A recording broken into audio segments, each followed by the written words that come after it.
The story begins with a shocking scene. Jamal Washington, a 16-year-old black teenager, has Officer Brian Kendrick's knee pressed into his neck. Onlookers are recording the incident, but no one intervenes. A black SUV screeches to a halt, and Colonel Andre Washington, Jamal's father, emerges, his eyes burning with fury. The narrative then rewinds to explain how this moment came to be.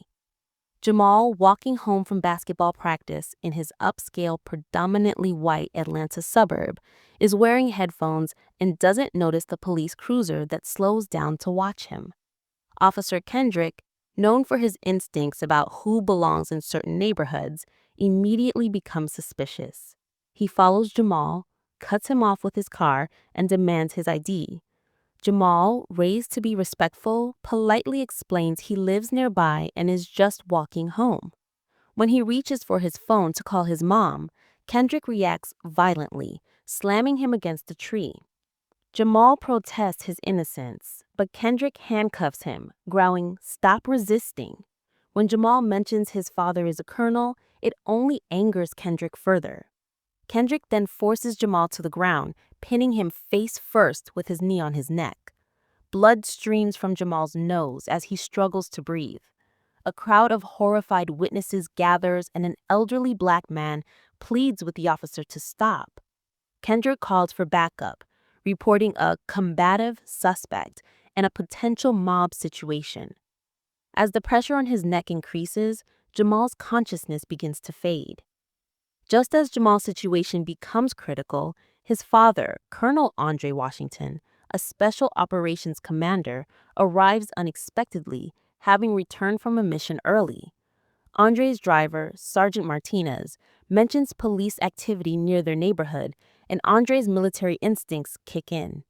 As they approach, he sees the crowd and with a jolt recognizes his son's basketball jacket on the ground, under an officer's knee. Andre, still in his full military uniform, pulls over and emerges from the car. His authoritative presence causes the crowd to part. He stops 10 feet from the scene and with a deadly calm voice identifies himself and his son, ordering Officer Kendrick to remove his knee immediately. Kendrick, flustered but unwilling to back down, insists Jamal was a suspect who was resisting. Andre, using his medical training, explains that the pressure on his son's neck is a potentially lethal technique. He then calmly pulls out his phone, announcing that he is calling his superiors at the Pentagon to report the incident and request military police. As police backup arrives, led by Lieutenant Sandra Hayes, the tension escalates. Hayes, Kendrick's supervisor, initially orders Andre to step back. However, Andre stands his ground, reasserting his rank and parental rights. Hayes, recognizing the gravity of the situation, orders Kendrick to let Jamal sit up, though he keeps him handcuffed. Andre then demands medical attention for his son, citing potential neck trauma and shock. Hayes initially resists, but relents when Andre cites the legal term deliberate indifference to medical needs, recognizing the catastrophic optics of denying care. As paramedics arrive, Andre, using his intelligence-gathering skills, methodically records every officer's name and badge number. The situation rapidly escalates beyond the local scene. News of the incident reaches Atlanta Police Chief Gerald Winters, who is immediately contacted by General James Hamilton at the Pentagon. Winters recognizes the crisis and calls Mayor Patricia Coleman, who is focused on her re-election campaign. She tells him to contain the story, unaware that videos of the incident are already going viral and the hashtag Jamal Washington is trending nationally. The police department's public information officer arrives and begins crafting a false narrative that Jamal resisted arrest. Meanwhile, Andre's friend and former JAG officer, Michael Brantley, files emergency legal motions to preserve evidence and secure Jamal's release. Back at the precinct, Officer Kendrick is greeted with support from colleagues and coached by his union representative to stick to a pre-approved script. The police union begins classifying the incident as a justified response to a perceived threat. In a back room, an officer named Tanya Wilson, seeing her own son in Jamal secretly allows him to make a call to his mother, Dr. Gabrielle Washington. Upon hearing what happened, Gabrielle's medical and crisis training kicks in, and she immediately begins mobilizing her own professional network. The mayor, facing increasing public pressure, receives a direct call from General Hamilton. He makes it clear that the full resources of the U.S. military will be used to ensure justice for the Washington family, treating this as a national security matter.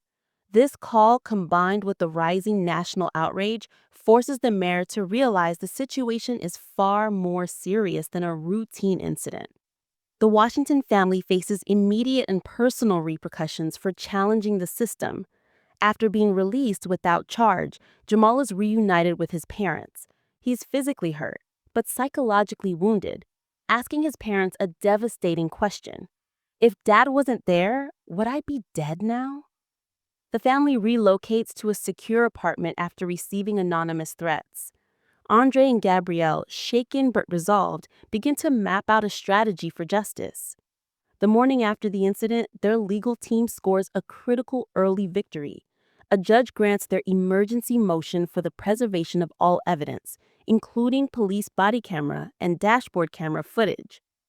When they receive the footage, they discover Officer Kendrick turned his body camera on after the initial assault, a clear violation of policy. However, other cameras, including from Kendrick's own patrol car, show the entire unprovoked encounter, directly contradicting the police's false narrative. Andre, using his military connections, accesses Kendrick's confidential personnel file. It reveals a disturbing history: 17 prior complaints of excessive force, 15 of them involving minorities, all dismissed by internal review. This suggests a pattern of systemic protection for the officer. A young officer named Rodriguez, who witnessed the incident, contacts the Washington's legal team, revealing that Lieutenant Hayes instructed officers to falsify their reports. This crucial evidence of a coordinated cover-up further strengthens the Washington case and shows that corruption goes beyond a single officer. The police department, now facing a legal and public relations nightmare, attempts to contain the damage. Chief Winters, sensing the investigation is spiraling, offers the Washington family a $300,000 settlement with a confidentiality agreement. Andre immediately rejects it, declaring, "My son's rights are not for sale. Neither is his voice." The investigation uncovers more damning evidence. A subpoena reveals that there had been no break-ins in Highland Park for over 3 months, completely undermining Kendrick's stated reason for the stop and proving it was an act of racial profiling. Meanwhile, Captain Marcus Wilson, the department's highest-ranking black officer, who was initially sent to smooth things over, makes the courageous decision to become a whistleblower. He provides the Washington's lawyer with decades of meticulously documented evidence of systemic racism within the department, including racial disparities in promotions, assignments, and disciplinary actions. Wilson's testimony exposes the institutional racism that enabled and protected officers like Kendrick. The police union launches a coordinated counteroffensive, holding a press conference to defend Kendrick and labeling the Washington's case a politically motivated attack. Simultaneously, they begin a social media campaign to discredit Jamal and his family by circulating doctored photos and making anonymous threats. Andre and Gabrielle's professional careers come under attack, and Andre's security clearance is put under official review. Despite the mounting pressure, General Hamilton from the Pentagon assures Andre he will have the military's full support. The Washington family is forced to temporarily relocate to a secure apartment, a clear sign that their fight for justice has evolved into a full-scale war against a powerful, entrenched system. The institutional counterattack intensifies, targeting not only the Washington family's reputation, but also their safety. Anonymous complaints are filed with the medical board against Dr. Gabrielle Washington, and Andre's security clearance is put under official review, a direct threat to his career. The family received threatening calls and messages, including one that called them race traitors. The threats forced them to temporarily relocate to a secure apartment. Attorney Michael Brantley's office is broken into, with only the Washington family's case files being disturbed. Meanwhile, Officer Kendrick becomes a public face of persecuted police, appearing on conservative media to frame himself as a victim. Lieutenant Hayes coordinates with other officers to ensure their testimonies remain consistent with the false report. For Jamal, the consequences are deeply personal.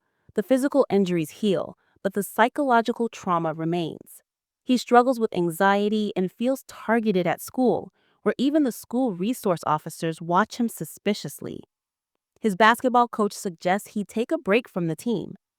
The constant scrutiny and social isolation compound his pain.